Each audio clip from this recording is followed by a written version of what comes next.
Ela escreveu um livro, Como Lidar com as Pessoas Difíceis, a começar por mim. Ela é escritora e palestrante, também é advogada e professora. Ela é paranaense, especialista em oratória e comunicação atualizada. E ela faz uma coisa que é fundamental, que é procurar excelência nos relacionamentos intrapessoais e interpessoais. Às vezes a gente se preocupa em ser um bom profissional e esquece que você tem que ter um relacionamento bom com seu colega de trabalho. Às vezes você pensa que tem que ser uma boa dona de casa, limpar tudo, cuida de tudo, mas não tem um bom relacionamento com seus filhos e com o marido. Vamos aprender um pouquinho com ela, que já publicou vários livros. Ruth Rocha Pombo, muito obrigada por ter vindo. Obrigada. Muito bom você estar aqui, viu? Simpatia. Vamos sentar aqui, ó. Minha. Tem um lugar aqui especial pra você. Tô com o seu livro aqui do lado. Adorei, sabia? Uma leitura daquelas que a gente faz rápido e aprende um monte, né? Que bom. Eu quero começar com uma pergunta. Por que começar por mim? Porque não tem outra finalidade, não tem outro objetivo na vida se você não se conhece, se você não se fiscaliza, se eu não observa o meu comportamento, eu tenho que observar continuamente para ter um bom relacionamento com o outro. Então é bom a gente se perceber antes, né? Vigiar constantemente. Agora, existem pessoas realmente muito difíceis, né? E aqui tem alguns conselhos muito bons. Vamos tentar resumir em pouco tempo um pouquinho do que traz o livro para quem está em casa? Com certeza. As pessoas difíceis, segundo a doutora Priscila Hopke, ela fala em 4 características. As pessoas egocêntricas, as pessoas agressivas, as indisciplinadas e as que têm dificuldade de participar de grupos. Ou ela compete, ou ela domina, ou ela se sente intimidada. Então, são 4 características que depois vai desenvolver em uma quantidade enorme de pessoas difíceis, né? São os cabeças, né?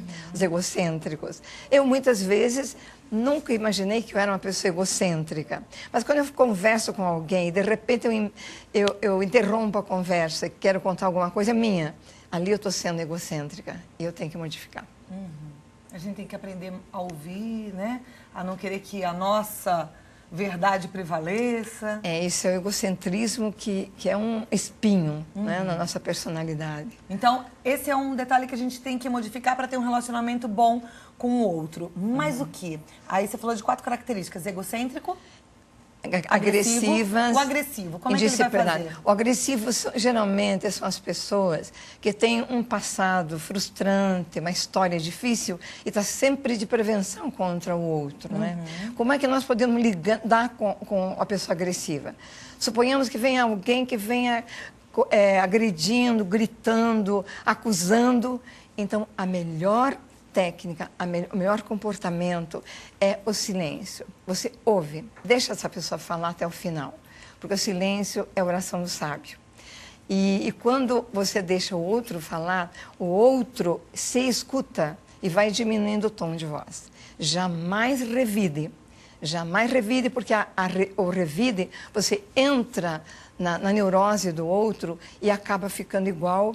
E eu sempre digo que tem hospitais, cemitérios e cadeias estão cheios de quem revidou.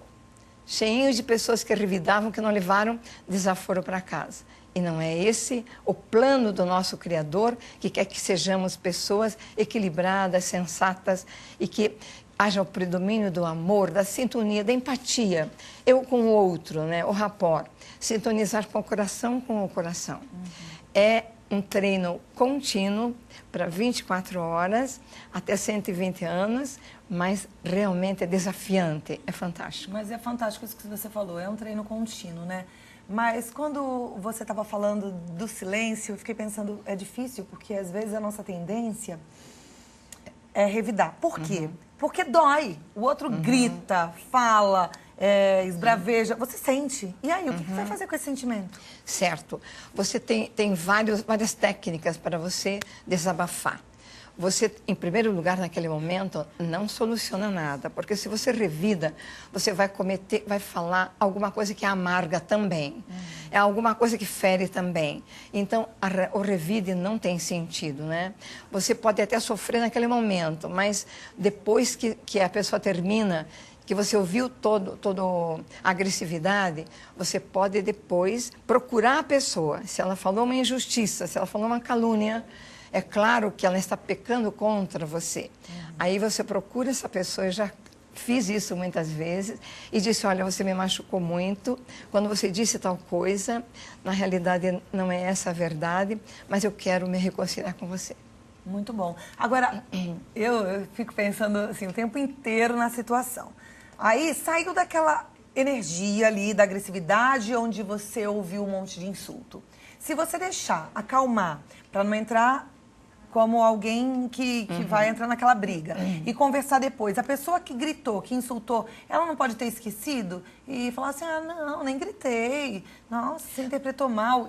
E não caía a ficha? É porque quando eu vou até ela, eu não vou preocupada se ela vai lembrar ou não. Eu vou dizer do meu sentimento, daquilo que me doeu, para que ela tenha consciência. Se ela não tiver, o problema é dela, mas eu já fiz a minha parte. Muito bom, muito bom. Bom a gente entender isso, porque aí tanto faz. Também Claro. se ela não entender, ou uma hora vai entender, ou uma hora vai perder a sua companhia, não é isso? Eu não posso viver segundo as expectativas do outro. Eu tenho que zelar pelas minhas emoções. A minha paz vale ouro, como diz Augusto Cury, né? Eu tenho que protegê-la a todo instante. Doutora Ruth, é importante a gente desabafar depois com o outro quando foi magoado? Com certeza. Nós precisamos do ouvido humano, precisamos muito de Deus. Eu me desabafo com Deus, mas eu preciso de ouvido humano. E quando eu desabafo, eu alivio e enxergo melhor a realidade. Quando uma pessoa nos agride, quando ela vem soltando julgamentos sobre nós, nós percebemos que às vezes ela está falando a verdade. Que outra criatura jamais falaria se não estivesse naquele momento de tensão e de ódio que ela está sentindo, ou raiva de mim. Então também tem um lado positivo, que me ajuda a modificar meu comportamento. Bom, falamos do egocêntrico, do agressivo, Indisciplinado. Indisciplinado. As pessoas indisciplinadas que prejudicam o relacionamento é aquelas que desrespeitam o horário, elas não regras, normas, estatutos. Ela é completamente indisciplinada nesse sentido, desrespeita. E como é que a gente faz para lidar com o indisciplinado sem tornar-se um agressivo?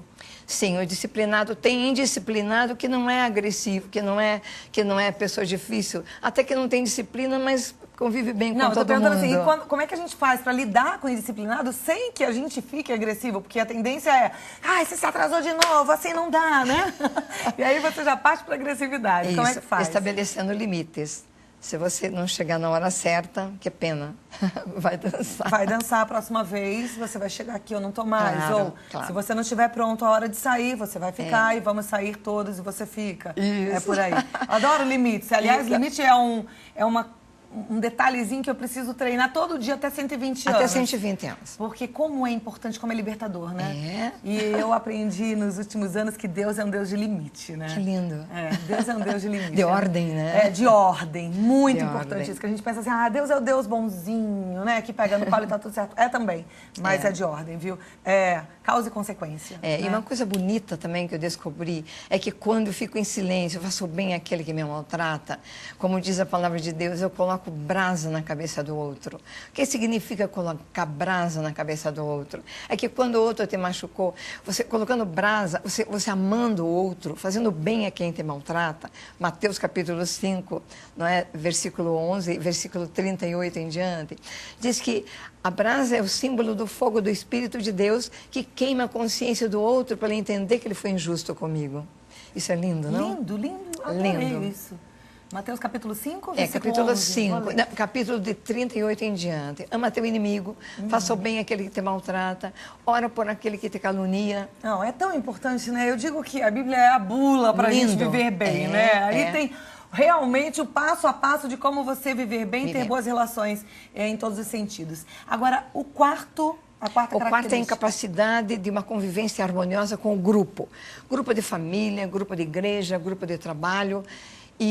Ou a pessoa tem a tendência a dominar o grupo e daí ela se torna péssima, difícil, ou ela compete com o grupo, ela acha que ela deve ser melhor, isso é péssimo, ou ela se intimida, e quando a pessoa se intimida e tem dificuldade dentro do grupo, ela começa a julgar e a criar confusão dentro do grupo. E como é que a gente age para que essa pessoa não interfira? Como é que a gente lida com essa dificuldade? O trabalho daí teria que ser com essa pessoa diretamente, não é? Valorizando e perguntando. Nem sempre eu julgo dizendo você é sem limites, você é isso. Jamais dizer você, isso é um julgamento.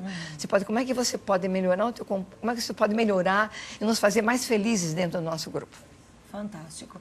Ai, posso te indicar assim muito, mas tem que ler, viu? Porque é uma preciosidade. Como lidar com pessoas difíceis, a começar por mim, Ruth Rocha Pombo, um livro pequeno, sábio, que vai te ajudar de fato a ter relações melhores em todos os sentidos, né, doutora? Muito obrigada por ter vindo. Nada, obrigada. Te conhecer. Eu que agradeço Me deu um abraço gostoso e carinhoso. Eu quero mais um abraço para despedir, já que eu não posso abraçar o telespectador.